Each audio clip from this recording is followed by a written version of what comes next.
Hello, everyone, and welcome to the Mothership audio podcast, where a bunch of us musicians, artists, engineers, and producers talk about all things audio related. I am joined today by my co host, Efe, Hey guys! and our guest, Filip Trajanovski, also known as Filip Jonathan. Hello. Thank you guys for having me. All right, so, Filip, why don't you introduce yourself? All right. As you said, my name is Filip Trajanovski, or my stage name is Filip Jonathan. I'm 29. I'm from Serbia. I currently live in Belgrade. I study SAE, audio production, but I've actually been doing audio production for a while now. I consider myself a composer, producer, singer, pianist, you name it. And yeah, that's me. All right, cool. Beautiful. Multi-instrumentalist, like in short terms, right? Well, I do play a little ukulele and a little bit of guitar, but piano is my main instrument. Still, it's counted as multi-instrumentalist. Yeah, Beautiful. all right. Yeah, I'll buy it. All right, Beautiful, well, beautiful. since we're already at the topic of instruments and being multi-instrumentalists and all that, so why don't you tell us a bit about your early humble beginnings? What was your first earliest experience in music? Like what artists and albums inspired you? Yeah, well, I pretty much grew up surrounded by music, and I have to admit, it was this shitty Serbian folk music, like pop folk music in the 90s. And of course, back then, like, I was just a kid and I didn't realize that it was not the best type of music out there. But I loved it, like I would listen to different artists, like on repeat on this little tiny cassette player, and I would listen to them like all the time. And it's funny. There was this artist that I used to listen to, all the time, and then I lost the tape. I was probably like 5 or 6, so I was really small, and then like probably 10 years later, I found the tape somewhere, and I played it, and I literally remembered every single note, like every single instrument, even though it had been like 10 years, but I remember everything. Yeah, I guess, those are my beginnings. And then like when I was 9, my parents enrolled me into music school, or like elementary music school, as we call it here in Serbia. And I played piano for like 10 years. But yeah, about the artists or albums that inspired me to do this, I guess two main names in music production are Max Martin and Timbaland. Okay, So so I don't big know profile stuff. Yeah. If you guys probably have heard of them. Yeah, of course. So yeah. So Max Martin, like the ultimate king of melody. He produced like all the Britney and Backstreet Boys and NSYNC back in the like late 90s and early 2000s, and I used to like literally drug myself with that music. Like that was my inspiration, and like all of my early songs, my early music wasn't that like teen pop style, and I used to like copy it, and like I was so obsessed like trying to find all the like sounds and patches that he used. And it's so funny. But yeah, like Max Martin and then Timbaland later down the line.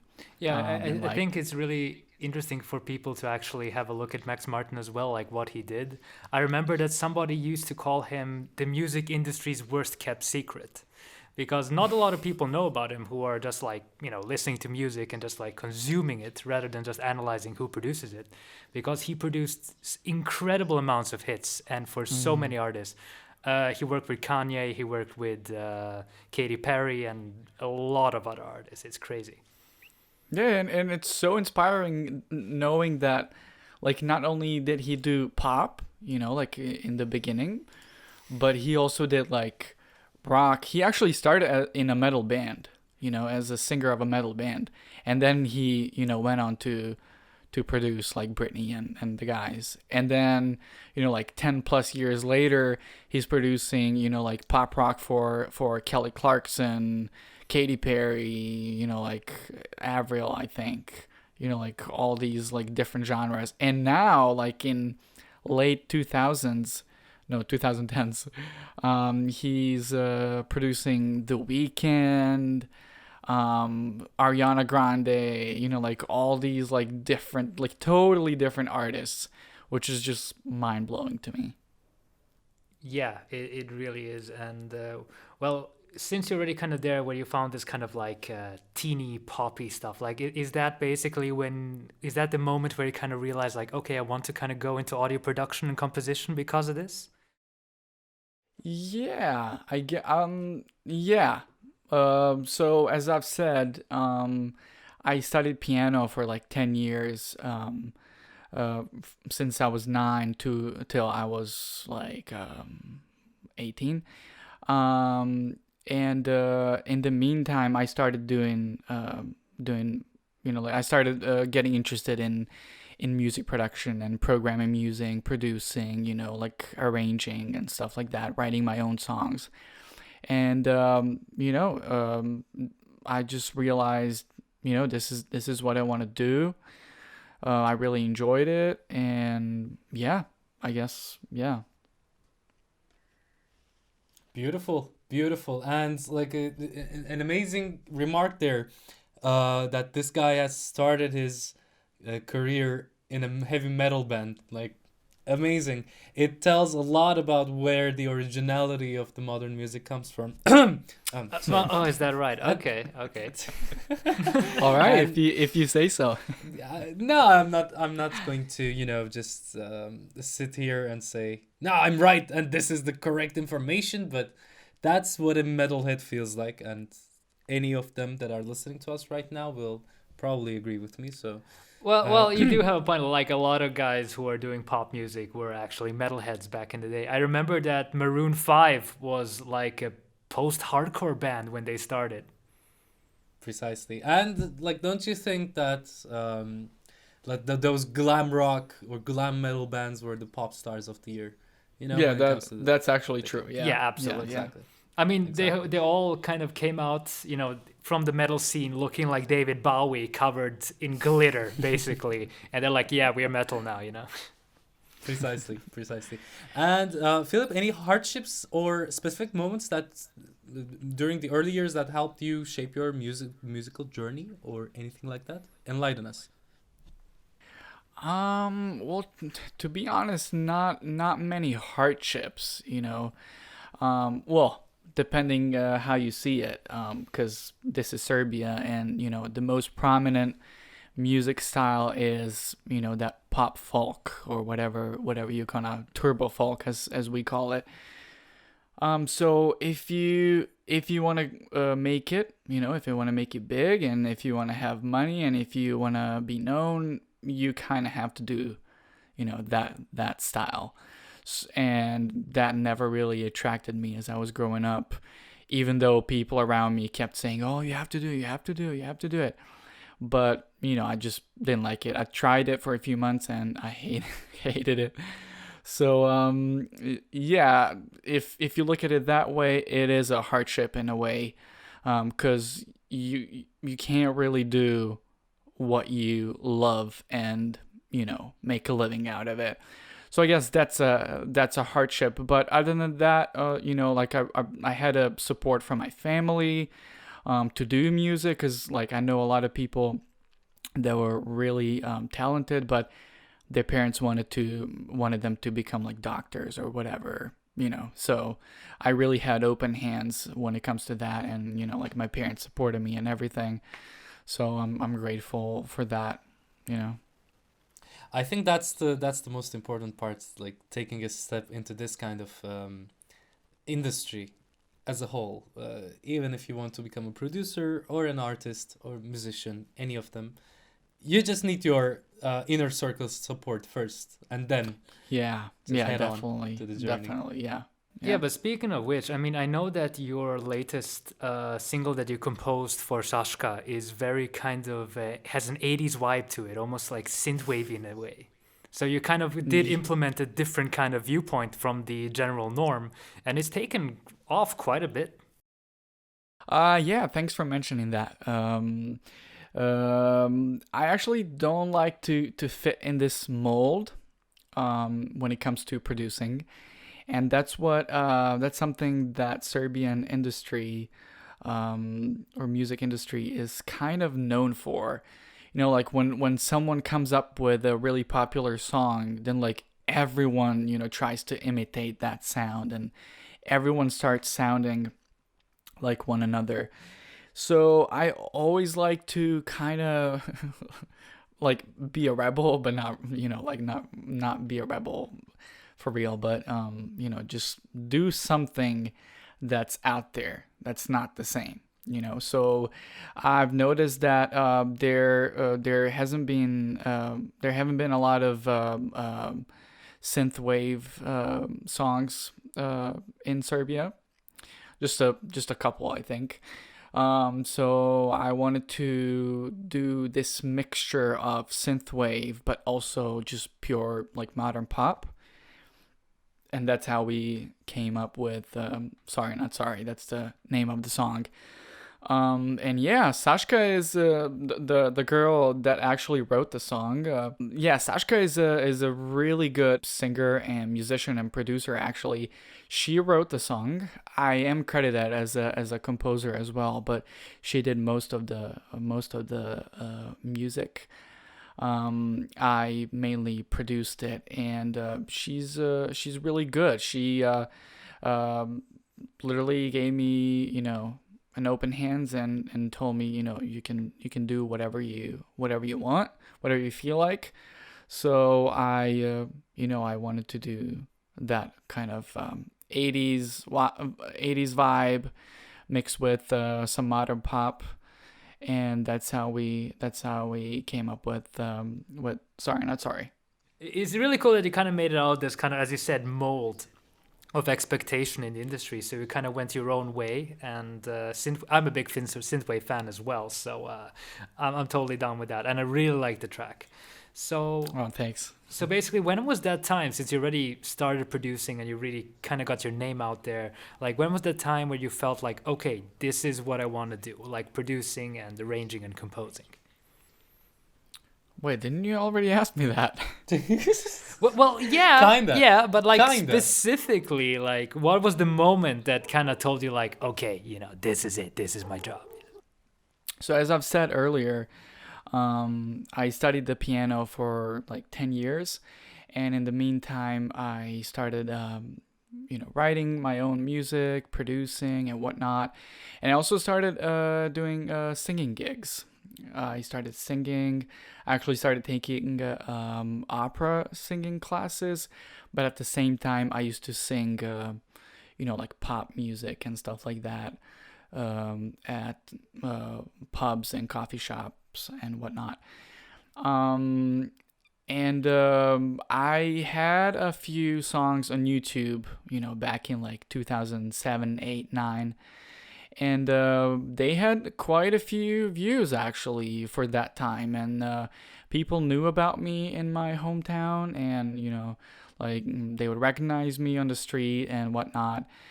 But I think that's when I realized that I don't really enjoy being, like let's say in the spotlight, even though I wasn't really, like famous or whatever.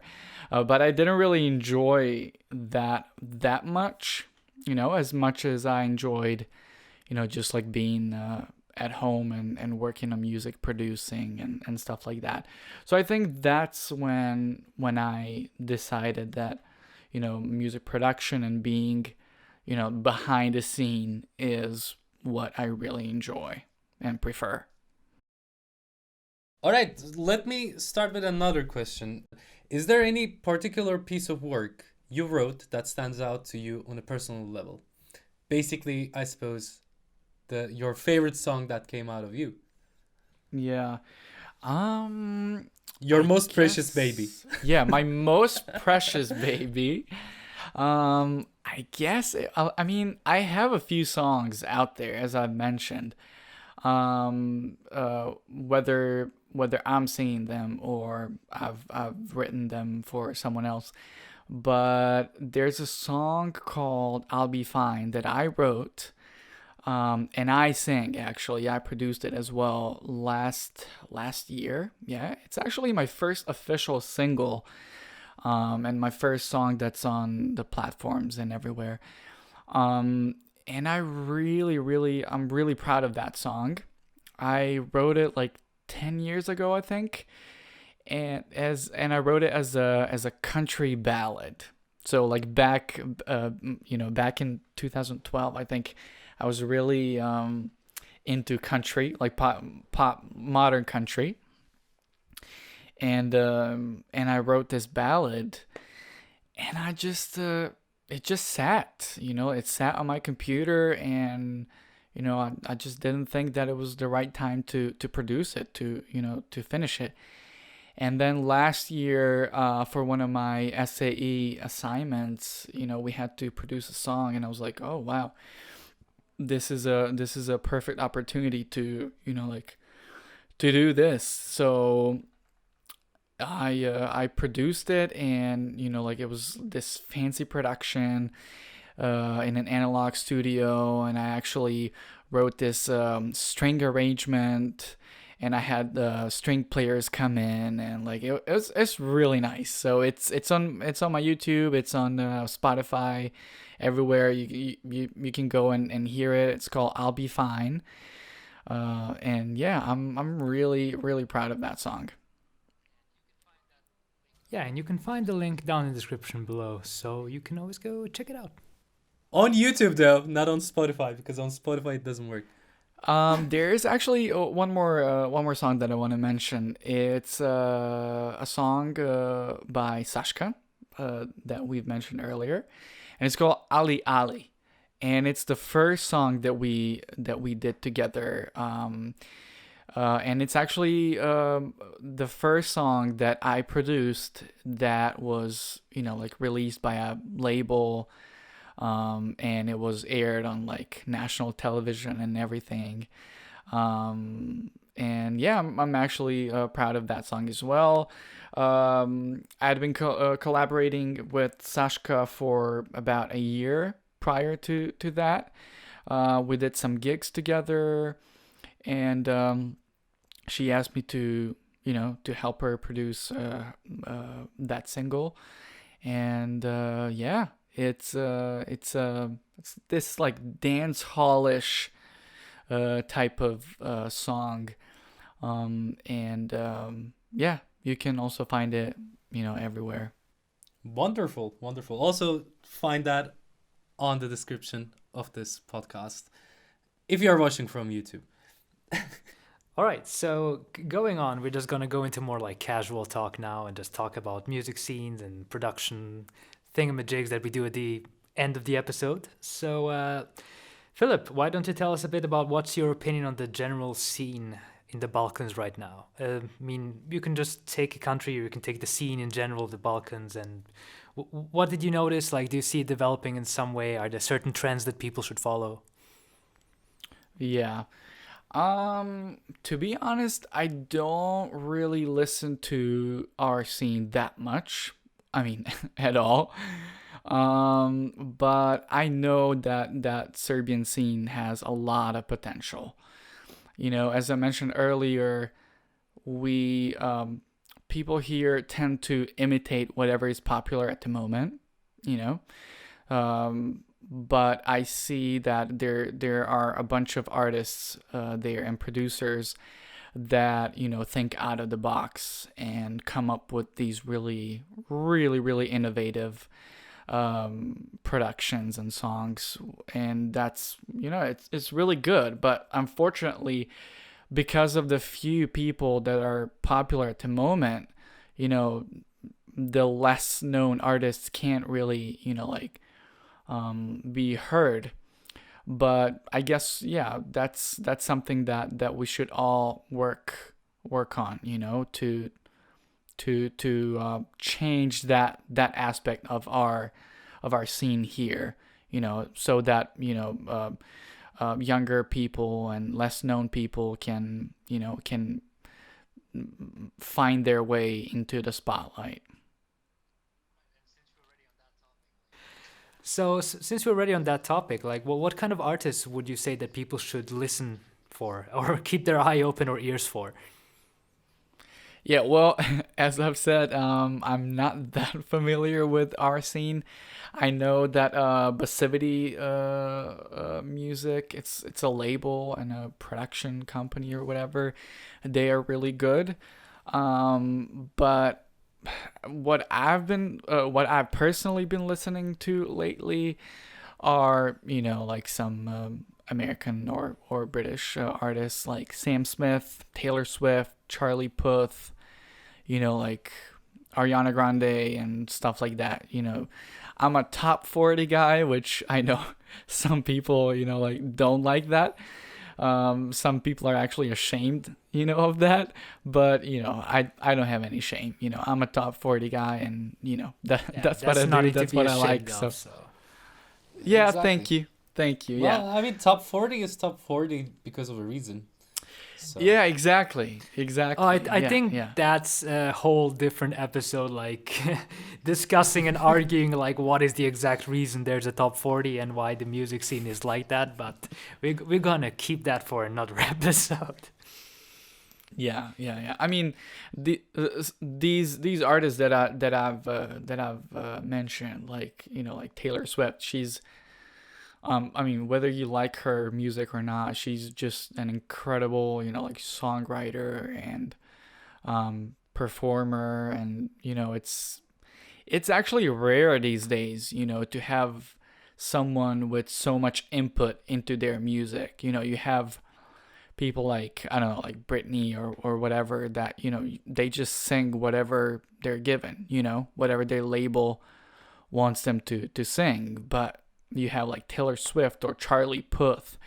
They do their own songs, and they're so much involved into the whole creation and the whole production, and it's just amazing.